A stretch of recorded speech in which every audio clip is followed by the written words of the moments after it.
आज की जो क्लास का मेन टॉपिक आप लोगों का है how to read chart. Chart को कैसे रीड करना है वो शॉर्ट टर्म ट्रेड के लिए।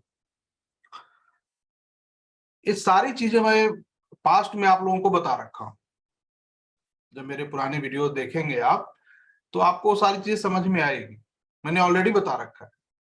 दिक्कत क्या आती है कि जब सभी चीजें आपको बता रखा है और उसके बावजूद आप लोग को ट्रेड लेने में दिक्कत आती है, आप लोगों को ट्रेंड का आइडेंटिफिकेशन नहीं पता चलता है, या जब जब मार्केट ऊपर की ओर होता है आप नीचे की ओर सोचने लगते हैं, नीचे होता है ऊपर देखने लगते हैं।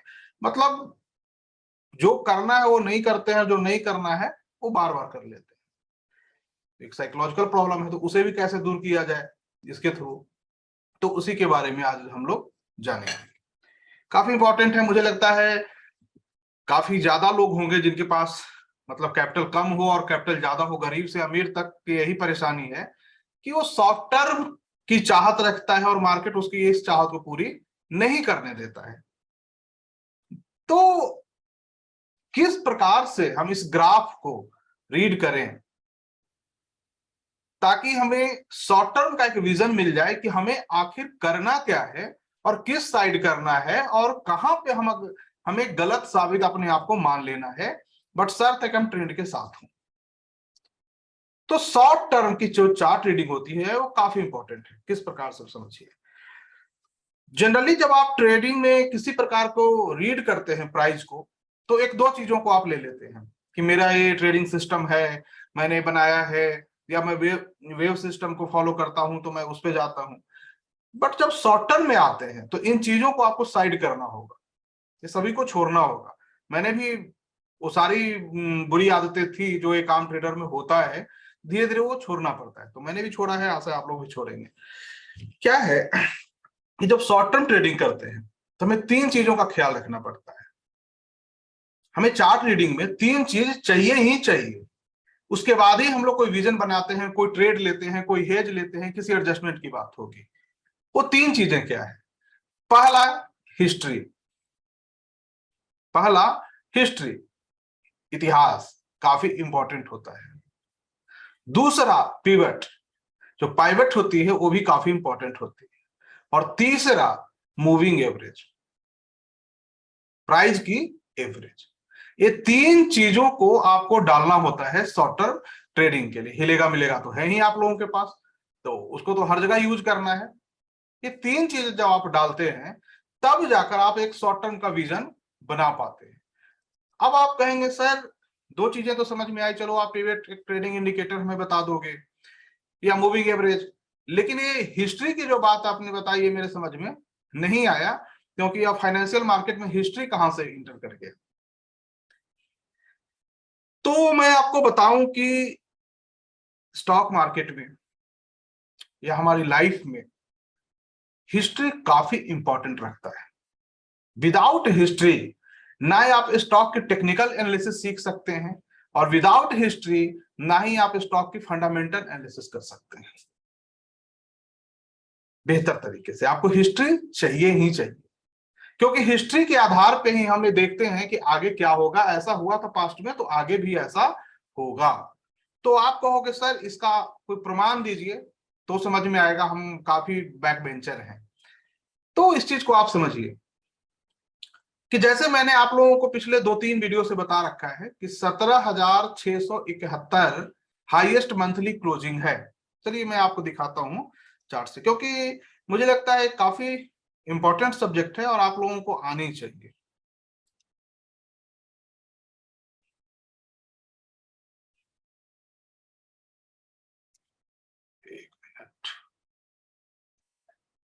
एक मिनट जरा सा मैं ओपन कर लूं, फिर आप लोगों को लेकर आता हूं।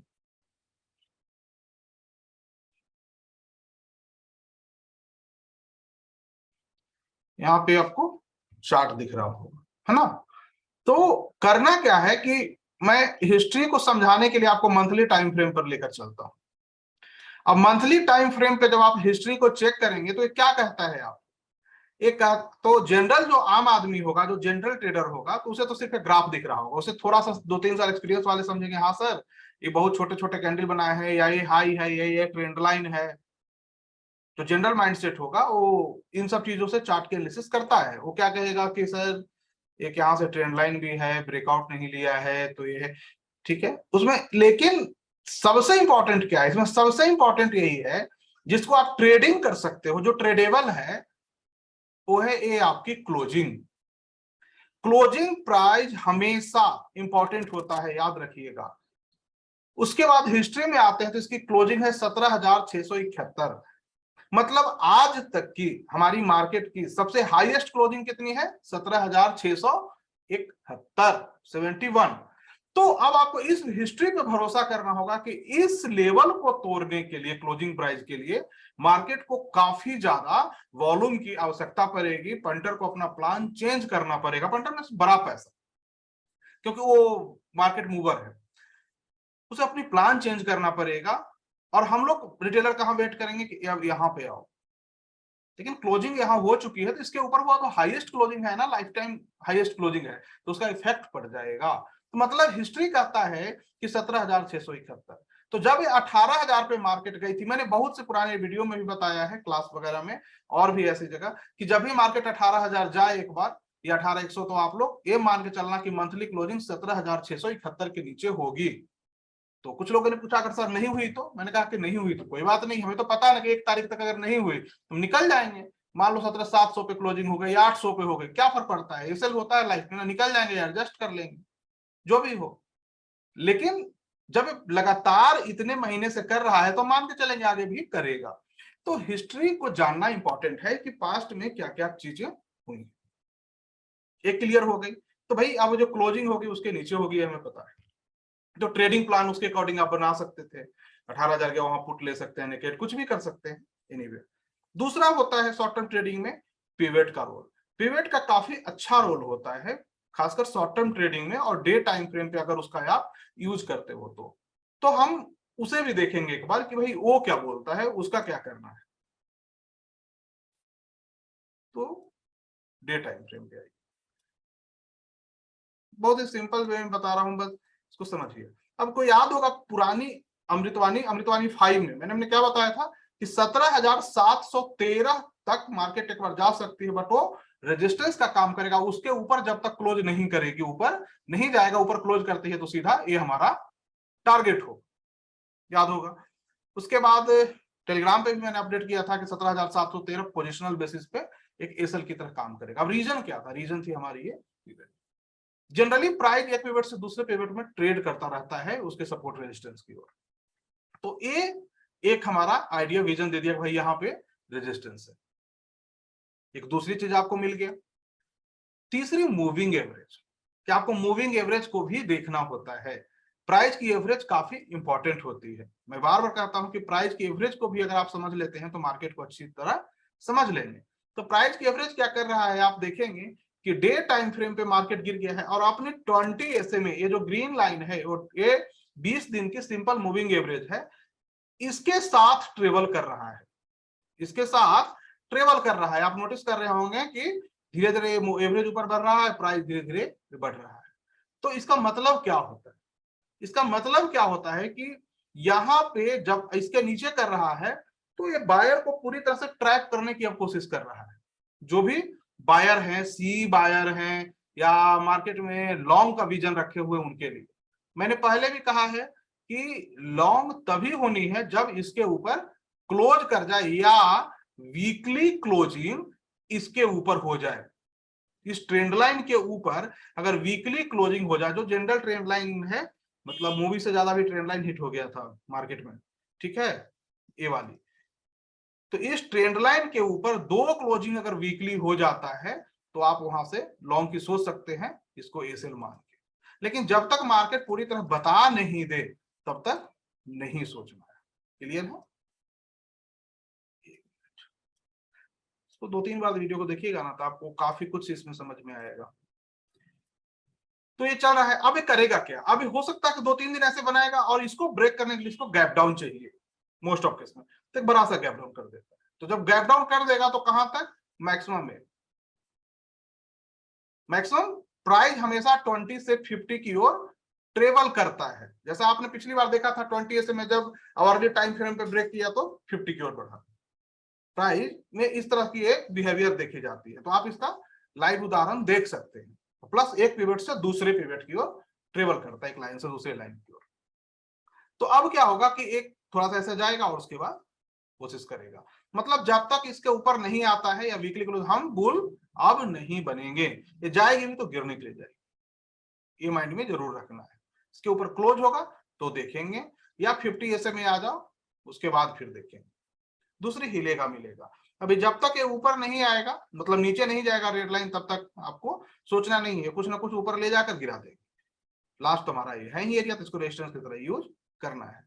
दूसरी आप एक देखेंगे कि मछली जैसा मैंने बना दिया था, टेलीग्राम पे दिया था आप लोगों को, तो ये यही है, ऐसे इसको करेंगे तो आपको बन जाएगा। ठीक है, तो इन सब चीजों को आपको देखना है, पहले पास्ट में क्या हुआ, उसके बाद पिवट कहाँ है, मूविंग एवरेज कहाँ हिलेगा मिलेगा क्या कहते हैं। पांचवी चीज कि कभी भी कोई पहले से विजन नहीं बनानी है। आप लोग क्या करते हो कि मार्केट में ट्रेड लेने से पहले ही अपनी विजन बना लेते हो कि मैं बुल हूं, मैं बियर हूं। मैं कहता हूं आप कौन होते हो बुल और बियर बनने वाले, ये बाजार तय करेगा ना। यहाँ सबसे बड़ा हीरो बाजार है, और हम लोग आएंगे तो बाजार बता देंगे कि हमें क्या करना है। तो कभी भी खुद से डिसाइड नहीं करना है। मैं और लोग उसको क्या तर्क देते हैं, मेरा व्यू। तो आपके व्यू कुछ लॉजिक पे होनी चाहिए, उसकी क्या लॉजिक है। तो आप लॉजिक बिठाने के लोग क्या करेंगे, स्मॉलर टाइम फ्रेम पे आपको दिखाएंगे। मैं कहता हूं हमेशा day time frame, weekly time frame और मंथली टाइम फ्रेम, इसके अलावा जितने टाइम फ्रेम है वो कभी भी फेल हो सकते हैं, वो कभी भी फेल हो सकते हैं। और इस मार्केट में अगर आपने सुना होगा कि 90% पैसा यहां अगर लूज करते हैं, तो उस 90 में से 99% लोग वही होंगे जो डे टाइम फ्रेम को फॉलो नहीं करते। डे टाइम फ्रेम आपको रखना है विजन में। जैसे कि आपको इंट्रा डे भी करनी है, तो आपको पहले देखना है डे टाइम फ्रेम क्या बोलता है। अगर आपको आज के संदर्भ में करना है या कल के संदर्भ में कभी भी, तो आप देखिए डे टाइम फ्रेम हमें क्या कहता है। तो कहता है कि यहाँ पे भाई रेजिस्टेंस है और उसके ऊपर भी एक 9 एसए में हाई का रेजिस्टेंस है, मतलब मल्टीपल रेजिस्टेंस है, साथ ही साथ प्राइस वाइज भी रेजिस्टेंस है। तो इसका मतलब क्या, इसका मतलब कि एवरेज धीरे धीरे पतला हो जा रहा है। जैसे ही नदी का आएगा एक आगे की ओर कहानी शुरू कर देगा। ये रेड लाइन जब तक ऊपर है तो मार्केट नीचे का विजन रखेंगे, जब ये नीचे जाएगा तो ऊपर का रखेंगे, हिलेगा मिलेगा हमें हेल्प नहीं कर रहा है। तो आपको कोशिश करना है कि जब मार्केट में कोई सेल का ट्रेड मिले इस पिवट के पॉइंट यहाँ इसके पास बट मिले, तो वहां पे 5 मिनट वेट करना है कि 5 मिनट या 10 मिनट के टाइम फ्रेम पे सेल में आ जाए, हिलेगा मिलेगा तब एक्शन लेनी। ये नहीं कि टच किया तो ले, कभी बॉटम हंटिंग नहीं करनी है। आप पूरे ट्रेंड का मात्र 60% ही खा सकते हैं, 20% पंटर का होता है, नीचे से ऊपर से छोड़ दीजिए, वो लेके जाएगा। कभी भी उन लोग हमेशा बॉटम हंटिंग वाले के बॉटम बन जाता है, जो बार बार मार्केट में कोशिश करते हैं यहाँ ले लेते तो ये होता। आप कहीं लेकर ये होता नहीं, आप जहां लिए वहीं पे सुखी रहो और वहां से देखो कि मुझे क्या रिजल्ट आता है। वो सब चीजों के पहले एक आपको देखना है डे टाइम फ्रेम क्या कहता है, उसके बाद हम आगे बढ़ेंगे। अब जैसे कि प्राइस क्या करेगा, अपनी इस तरह की जब रिजेक्शन ली है, थोड़ा सा और 3-4 बनाएगा, तो मछली छलांगा लगाने से पहले क्या करेगा, आवरली टाइम फ्रेम पे अपना रिएक्शन दिखाएगा। तो आवरली पे प्राइस क्या करती है, जब भी ट्रैप करना होता है तो 20 एसएमए को तो क्रॉस कर जाती है, बट 50 को क्रॉस नहीं कर पाती, क्योंकि 50 को क्रॉस करेगा तो फिर डे टाइम फ्रेम को भी पूरी तरह से बाय में आना पड़ेगा, नेचर है। तो 50 के पास जाकर बहुत बड़ा रिजेक्शन लेती है। तो जब भी ऐसा हो आपको, तो 50 एसएमए पे चले जाना है आवरली टाइम फ्रेम के। वो क्या करेगा, वहां पर रिएक्शन दिखा देगा, मतलब प्राइस जाएगा और वहां से गिरने की कोशिश करेगा। काफी अच्छा काम करता है, तो उसको भी देखिएगा। जैसे आवरली टाइम, ये देखिए यहाँ पे ये रेड लाइन जो है ये 50 एसएम है ना। तो जैसे एक बार प्राइस टूट गया, गिर गया, अभी जा रहा है, तो 20 तो क्रॉस कर जाएगा, ये 20 ग्रीन लाइन, बट 50 जाता है तो वहां से वो रिजेक्शन दिखाएगा अपना, और रिजेक्शन काफी बड़ा होता है। फिर आज भी वही आप देखिए कि आज भी गया है उसके नजदीक और फिर रिजेक्ट किया। तो काफी अच्छा ट्रेडिंग टूल्स के रूप में इसको आप काम कर सकते हैं। जब एक बार सेल में आ गया, डे मतलब दिख गया, तो आवरली का इस तरह हम लोग यूज करते हैं, ठीक ठाक काम कर जाता है। आप एक बार ट्राई कर लीजिए, मैंने तो मार्केट में जो देखा वो आप लोगों को बता रहा हूँ। ऐसा कुछ है नहीं कि मैंने कहीं से पढ़ लिया है और आपको बता रहा है। आप कहेंगे सर साबित करो, तो मैं कहूंगा मार्केट ही साबित करेगा, मेरे कहने से क्या होगा। तो ये सारी चीजें आपको मार्केट में देखनी होगी, तब जाकर आप चार्ट रीडिंग बेहतर कर पाओ। और मुझे लगता है कि ऐसी परेशानियां सबके साथ होगी, तो जब भी चार्ट रीडिंग देखिए तो 3 चीजों को देखिए, हिस्ट्री, पिवट, मूविंग एवरेज, ये तीनों को देख लिए तो पहले देखना है ट्रेंड किधर है।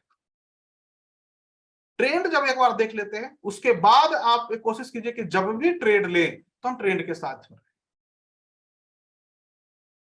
जब भी ले तो ट्रेंड के साथ रहे। उसके बाद देखना है एसआरटी, कोई बहुत बड़ा फॉल हो जाए, शॉर्ट टर्म ट्रेडिंग कैसे करनी है, जब 0.9 आ जाए वहां पे आप लार्ज कैप स्टॉक में फ्यूचर हेज बनाना शुरू करो या कैश में बाय करना शुरू कर दो, वो आपको महीने 2 महीने में पैसा दे देता है।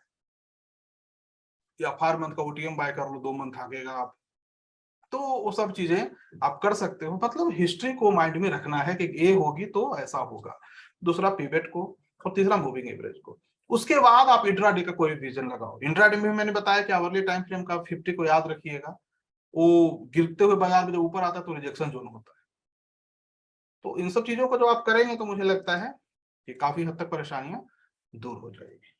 ठीक है, तो मुझे लगता है कि आज की क्लास में काफी कुछ आप लोगों ने समझा होगा, और क्वेश्चन आंसर हम अगले ले लें, 1-2 दिन में विचार करते हैं। 2 दिन नहीं, मंडे के बाद, ट्यूसडे वेडनेसडे में आपसे क्वेश्चन आंसर ले लेंगे, क्योंकि अभी काफी हेल्थ इशू चल रहा है तो मैं ज्यादा एक्टिव भी नहीं रह पा रहा हूँ टेलीग्राम पे पिछले करीब 20-25 दिनों से। 15-20 दिन और लगेगा, लेकिन क्या है, आप लोगों से इसी बहाने मिलना जुलना हो जाता है, कुछ ना कुछ शेयर करने का।